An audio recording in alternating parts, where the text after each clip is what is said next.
Hello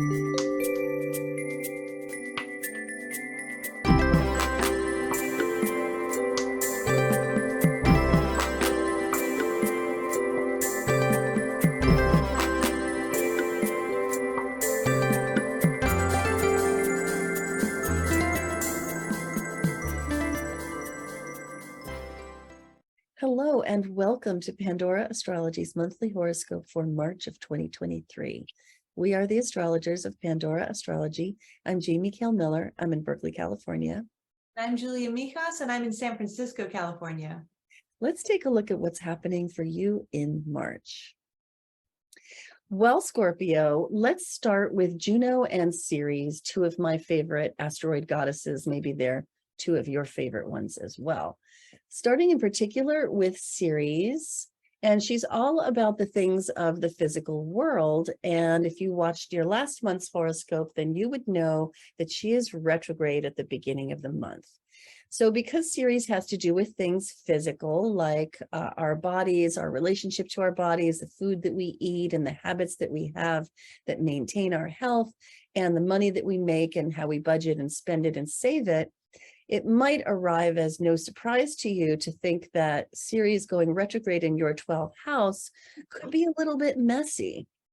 And it may well prove to be, because the 12th house it's a house of dreams and imagination and art, but it's not a very practical house at all. In fact, Ceres in this house can become practically disembodied.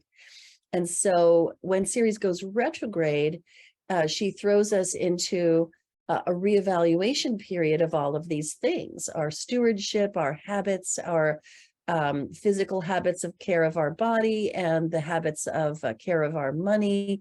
And those things really need to be reevaluated because they've kind of fallen apart. And how much more so could they fall apart when this is happening for you in your 12th house? So there might be some financial snafus and kerfuffles based on this, or it might just be that things have been messy for a while and you've been ignoring it and now they come to light. But either way, the best way to handle this is to really regard it as a financial rebalancing period. Ceres is, after all, in Libra, and to just, put your consciousness into it, to just, look at all those dusty papers that you don't really want to look at, and check in with those banks, and look into what you've been eating, and ask your body if it likes what you've been eating, if it's thriving on what you've been eating, and, change those habits for the better. It's really the time to do that. Ceres is going to be retrograde for several months. She's going direct in the beginning of May. So there's plenty of time to untangle all of it. The other asteroid goddess I want to talk about is Juno, and here she is in your 6th house. Now, Juno is all about relationship, particularly committed partnerships, which can be like long-term personal relationships or spousal relationships. It can be also business relationships. And there are two dilemmas here. One is that she's in the sign of Aries, which is not a very social sign. And it can be a rather demanding and blunt and forceful sign. And so Juno in this sign is not as socially adept as she would really like to be. And also she's appearing in your 6th house, and that's not easy for you either. Juno likes to relate on an equal basis, and this is a house of service. So you may have to look to your social relationships in your workplace, and to sort of work with your social network through work. And you may find that you're being maybe a little bit too blunt. So definitely, watch your words, shall we say. Julia, what is up for the Scorpios of the world with our favorite inner planets, Venus, Mercury, and Mars? Well, definitely have some great news to tell you, Scorpio, especially about the planet Venus. She's the planet that represents your relationship. She represents beauty, and she's all around known as a benefic or a little bit of a lucky planet. And she begins the month in your sixth house. This is a work house. It represents your office or Zoom room or wherever you work. And this is also a house of health too. So Venus coming into this house is a time where you can actually take a little bit more pleasure at your job, get along well with the people you work with. And it's a nice transit for also taking pleasure in routines, habits. You know, this is a house that's all about getting you all buttoned up and put together. So if you need to organize something, especially if it could make your home more beautiful, wonderful transit for Venus in the sixth. But then by the 16th, so mid-March, she's going to enter your seventh house.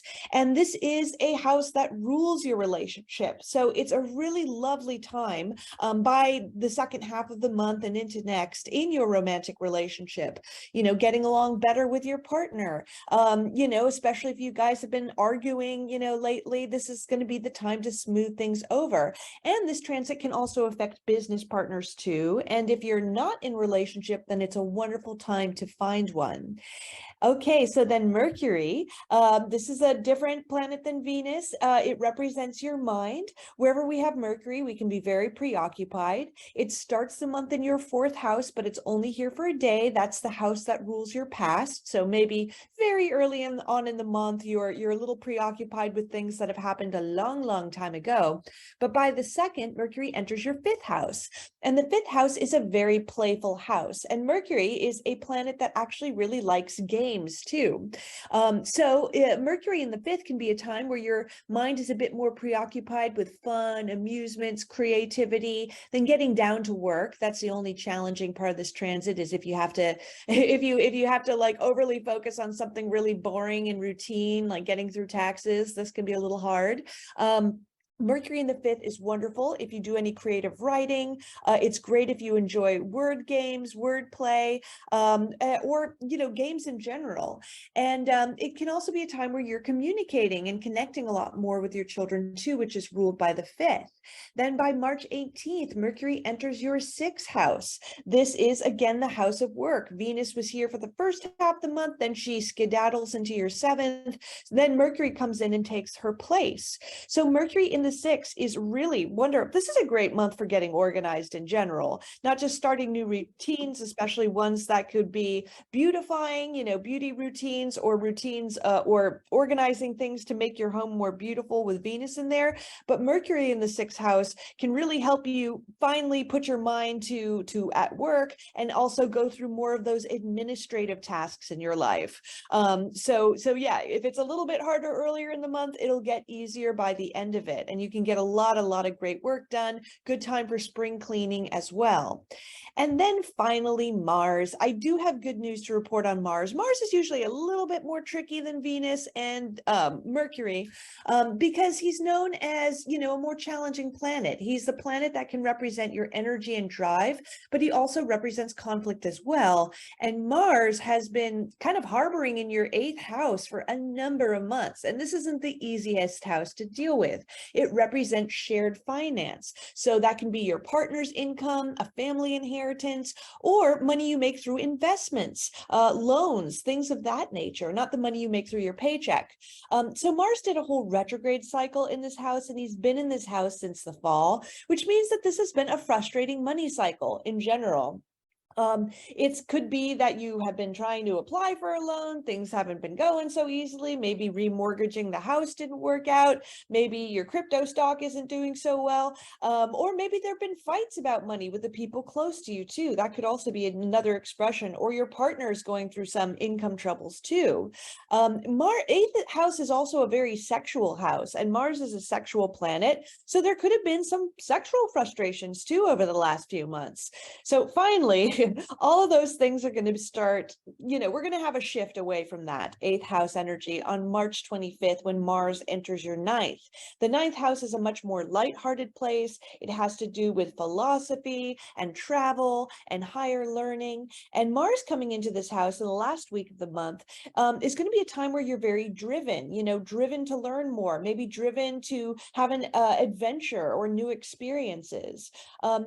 If you are traveling, there might be some frustrations along the way. Maybe you get in, get into a little conflict while you're traveling with Mars in the 9th time. And it might be a little frustrating if you're in school or doing any higher education as well.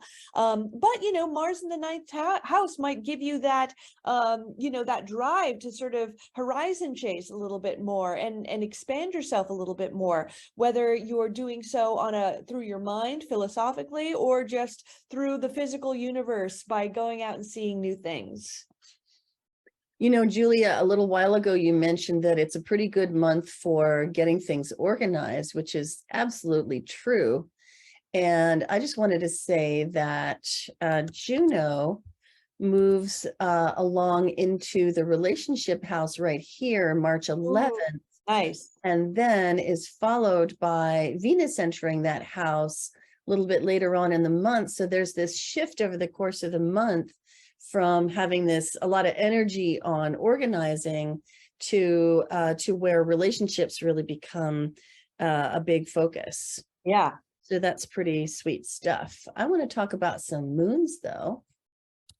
Right here, we have got the full moon in Virgo, which lands in your 11th house, opposite the sun right here in Pisces in your 5th house.